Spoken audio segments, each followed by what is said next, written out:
Bonjour à tous, bienvenue pour ce nouvel épisode de Dans les rues de Paris. Comme vous pouvez le constater d'après le titre de la vidéo, nous allons aujourd'hui nous rendre dans la rue des Bars, l'une des belles voies de communication de la voirie parisienne. Et cette rue des Bars, sur notre plan de 1900, elle se trouve très précisément ici. Comme d'habitude, je prends d'abord quelques secondes pour vous inviter à vous abonner à la chaîne si cette vidéo vous plaît, si les vidéos de la chaîne vous plaisent. À présent, intéressons-nous à cette première carte postale. Vous lisez le titre en haut, l'île Saint-Louis, église Saint-Gervais. L'église Saint-Gervais se trouve bien ici. En revanche, nous ne disposons d'aucune vue sur l'île Saint-Louis pour la bonne raison que le cliché a été pris depuis les quais de cette île. Nous apercevons d'ailleurs sur le côté le pont Louis-Philippe qui relie l'île Saint-Louis à la rive droite. Le premier pont Louis-Philippe a été édifié en 1834. Voici une image de ce pont pris en 1851. Il a été remplacé au début des années 1860 par un autre pont qui correspondait sans doute mieux aux exigences de l'époque. Et c'est ce deuxième pont Louis-Philippe que nous voyons sur notre carte postale et qui existe d'ailleurs toujours aujourd'hui. À côté du titre, nous avons la mention de l'éditeur, GBRR. Malheureusement, je n'ai pas trouvé d'informations sur cette maison d'édition de cartes postales. Et puis enfin, à droite, on peut zoomer sur le tampon de la ville de Paris puisque j'ai trouvé cette carte postale à la bibliothèque historique de la ville de Paris. Alors vous l'avez peut-être compris, cette carte postale en réalité ne nous dit pas grand-chose de la rue des Bars. Cette dernière se situe en réalité tout là-bas et donc le seul élément que nous voyons de cette fameuse rue, sur cette carte postale, c'est l'église Saint-Gervais. Le reste du cliché est occupé par l'ancien quai de l'hôtel de ville. Nous allons jeter un coup d'œil à notre plan de 1912 pour nous rendre compte de la situation géographique de la rue des Bars. Notre photographe s'est sans doute positionné à cet endroit. Le pont Louis-Philippe traverse la Seine ici et aboutit sur le quai de l'hôtel de ville. Vous voyez mentionné également le port de l'hôtel de ville. L'hôtel de ville lui-même se trouvant là-bas. En revanche, si en arrivant du pont Louis-Philippe, on décide de traverser le quai et de poursuivre tout droit, on arrive à l'entrée de la rue des Bars. Comme vous pouvez le constater, il s'agit en réalité d'une toute petite rue qui doit son nom à un hôtel édifié ici par la famille des Bars. Je suppose qu'il s'agit de la famille de Guillaume des Bars qui était un chevalier fidèle au roi de France Philippe Auguste. Et donc cette rue longe le chevet de l'église Saint-Gervais, dont la façade donne sur la place Saint-Gervais. Mais revenons-en maintenant à notre carte postale. Cette dernière nous présente donc les abords de la rue des Bars. Elle nous offre une vue intéressante sur l'église Saint-Gervais, qui est le principal monument de cette rue. On s'aperçoit aussi que nous sommes dans un quartier qui a un certain intérêt économique. On a vu sur les plans la mention des ports aménagés sur les rives de la Seine, et on aperçoit ici plusieurs barques tout en bas à droite. Mais surtout, vous voyez bien sûr au centre de cette carte postale cette péniche qui décharge une cargaison de charbon sur le port, charbon qui était alors essentiel pour chauffer les immeubles. Néanmoins, la rue des Bars, elle reste plutôt éloignée de ces activités économiques. Nous allons nous en approcher simplement en traversant le pont Louis-Philippe, grâce à cette deuxième carte postale. On lit le titre, rue des Bars et du pont Louis-Philippe. SRA, c'est la marque de l'éditeur, mais comme pour la carte postale précédente, je n'ai rien trouvé à son sujet. La rue du pont Louis-Philippe est à droite, tandis que celle des Bars est à gauche. Et en réalité, c'est plus la rue du pont Louis-Philippe qui aura bénéficié de cet attrait économique du quartier parce que tout simplement, elle est beaucoup plus large. La rue des Bars est plus étroite, elle mesure, si je ne me trompe pas, dans sa portion la plus large, elle mesure maximum 10 mètres. À l'époque qui nous occupe, on y trouvait toutefois des commerces, des artisans et des logements populaires. Regardons un petit peu plus attentivement ce cliché. Tout d'abord, il est possible de le dater approximativement grâce à ce véhicule qui est un omnibus à 2 chevaux. Il nous indique que nous sommes soit au début du XXe siècle, soit à la fin du XIXe siècle. On distingue d'autres véhicules en arrière-plan et on s'aperçoit qu'on est dans une rue ici, la rue du pont Louis-Philippe, qui est très fréquentée.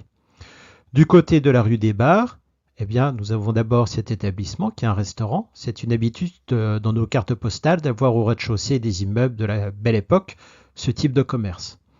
On aperçoit un autre commerce en arrière-plan, mais on voit aussi un véhicule de transport et peut-être juste derrière un fiacre. Et en regardant bien le trajet du fiacre, eh bien, on perçoit véritablement l'exiguïté de cette rue des Barres. En plus d'être étroite, la rue des Barres est légèrement en pente, ce qui ne facilite pas la circulation des voitures hippomobiles. Je vous rappelle qu'un cheval est tout de même un petit peu plus difficile à maîtriser qu'un moteur. Cette pente, on l'aperçoit très bien sur ce croquis que j'ai trouvé également à la bibliothèque historique de la ville de Paris. Le titre nous indique que nous sommes bien dans la rue des Barres et que nous disposons d'une vue sur le chevet de l'église Saint-Gervais. Tout en bas à droite, on a peut-être la date 1898. Quant au chevet de l'église, eh bien, il apparaît là-bas. Si on regarde attentivement sur le côté, on voit une femme qui passe devant une boutique de vin. Même les plus petites rues de Paris disposaient de leur vente de vin à la fin du XIXe siècle. Juste après ce magasin de vin, on trouvait, en 1905, un magasin d'ameublement situé dans une petite cour. C'était la maison Angelot représentée sur cette photographie.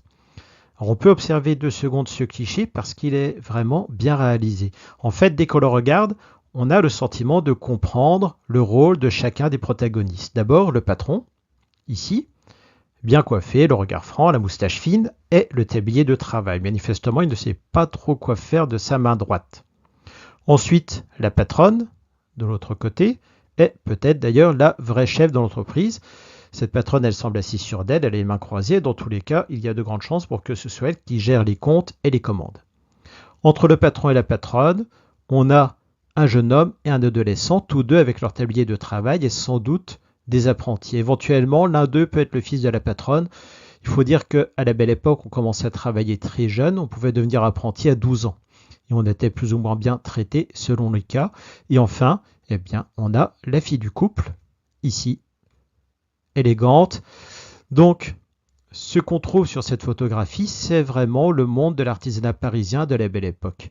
Et néanmoins, eh bien, il ne faut pas s'y tromper, il s'agit de la mise en scène d'une réussite professionnelle et familiale. Ce que nous voyons ici, c'est la façon dont cette entreprise veut se montrer elle-même. Et bien sûr, il faudrait l'étudier d'un peu plus près pour en savoir plus. Sur cette illustration, nous sommes donc dans la rue des Barres à la toute fin du XIXe siècle. Toutefois, il est possible de remonter encore plus avant dans le temps grâce à ce deuxième croquis que j'ai aussi trouvé à la bibliothèque historique de la ville de Paris. Cette fois, il s'agit d'une carte postale qui présente une illustration datant de 1866. Une illustration qui est signée Albert Maignan, qui est un peintre important du XIXe siècle. De ce point de vue, donc là on a simplement avancé de quelques mètres, et de ce point de vue, on distingue bien sûr beaucoup mieux le chevet de l'église dont on aperçoit d'ailleurs les gargouilles. Et ce croquis correspond à peu près à ce cliché. Si vous regardez bien, on voit ici sur la gauche une zone d'affichage. Maintenant, on peut continuer notre progression dans la rue et on arrive alors au carrefour entre la rue des Barres et la rue Grenier-sur-Lot, qui est une autre voie pittoresque du quartier. Vous avez la plaque de la rue Grenier-sur-Lot ici et celle de la rue des Barres là. Et puis bien sûr, vous apercevez ces 2 petites filles qui résident sûrement dans ce quartier populaire et qui posent sous ces affiches publicitaires. Et si on zoome encore plus sur ces affiches, vous lisez « Passez vos soirées à l'Université populaire des études nationales ». Donc il s'agit de l'une des nombreuses universités populaires qui ont été créées à Paris autour du XIXe siècle et qui avaient pour objectif de diffuser le savoir et la culture auprès des classes populaires en offrant des cours et des conférences accessibles à tous. On a vu que nous étions dans un quartier populaire de la belle époque, mais que ce quartier était tout de même monumentalisé. L'édifice principal de cette rue des Barres, c'est bien sûr l'église Saint-Gervais que nous avons déjà évoquée. En réalité, c'est même l'édifice principal de tout le quartier. Et cette église, elle est importante à plusieurs titres dans l'histoire de la rue et du quartier. D'abord, eh bien, il s'agit d'un bâtiment tout de même magnifique et imposant, dont la construction a débuté à la toute fin du XVe siècle. Ce bâtiment a été classé monument historique dès 1862 et jusqu'au XVIIIe siècle, eh bien, la rue des Barres longeait l'ancien cimetière qui était accolé à l'église. Et ce cimetière comprenait notamment un charnier, c'est-à-dire un endroit où étaient déposés les ossements des défunts après l'exhumation des tombes les plus anciennes. Et enfin, l'église a été le lieu de l'un des nombreux drames de la Première Guerre mondiale. Le 29 mars 1918, un obus allemand est tombé sur l'édifice, faisant 92 morts. Vous voyez qu'ici, le titre de notre carte postale est bilingue. Donc nous avons déjà rencontré ces cartes postales qui ont été éditées dans le cadre du tourisme de guerre au cours des années 1920. Elles étaient destinées à des publics internationaux qui venaient visiter les villes détruites, les champs de bataille et les cimetières militaires. Cette vidéo touche à sa fin et si elle vous a plu, eh bien, je vous rappelle que vous pouvez vous abonner à la chaîne. Je vous invite aussi d'ailleurs à mettre des commentaires et à liker la vidéo.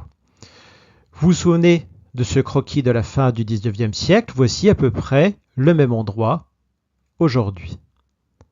Comme d'habitude, je vous remercie d'avoir regardé cette vidéo. Je vous donne rendez-vous dans quelques semaines pour un épisode de Doc d'Histoire. Il sera question de la Troisième République et de la restauration ratée du tout début de cette Troisième République.